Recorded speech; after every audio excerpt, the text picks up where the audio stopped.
Christ Jésus est essentiellement le Fils du Père.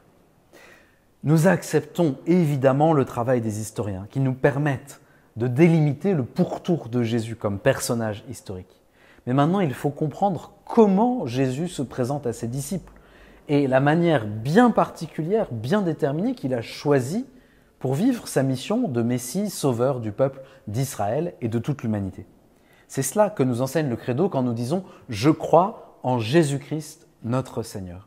Tout se joue dans le lien entre Jésus et Christ, dans la manière de comprendre comment Jésus vit le rapport entre son être profond et sa mission, entre son être profond et ses paroles, entre son être profond et ses actions. Jésus, c'est son prénom, la manière de le désigner comme une personne. Christ, ou bien Messie en hébreu, c'est sa mission. Comment les deux réalités sont-elles connectées entre elles dans la vie de Jésus? Nous disons dans la foi Jésus-Christ ou bien Christ Jésus. C'est comme un nouveau nom propre, un peu à la manière dont on disait Queen Elizabeth. Quand la reine Elizabeth était encore vivante, tout le monde témoignait d'une chose, elle ne faisait pas de différence entre sa vie privée et sa vie comme reine. Toute sa vie, c'était sa mission. Au point que les commentateurs qui la connaissaient bien disaient avec beaucoup de force, elle vit sa vie comme une mission, comme un sacerdoce au service de son peuple.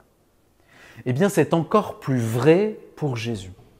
On pourrait même dire que la manière dont la reine Élisabeth a vécu le lien entre sa vie et sa mission a été inspirée par la manière dont Christ Jésus a vécu sa propre existence. Il est impossible de dissocier Jésus de sa mission de Christ, de Messie. Il n'y a pas d'un côté l'œuvre de Jésus, ses paroles, sa doctrine, et puis de l'autre, sa personne historique qui s'éloigne dans l'histoire au fur et à mesure que le temps passe.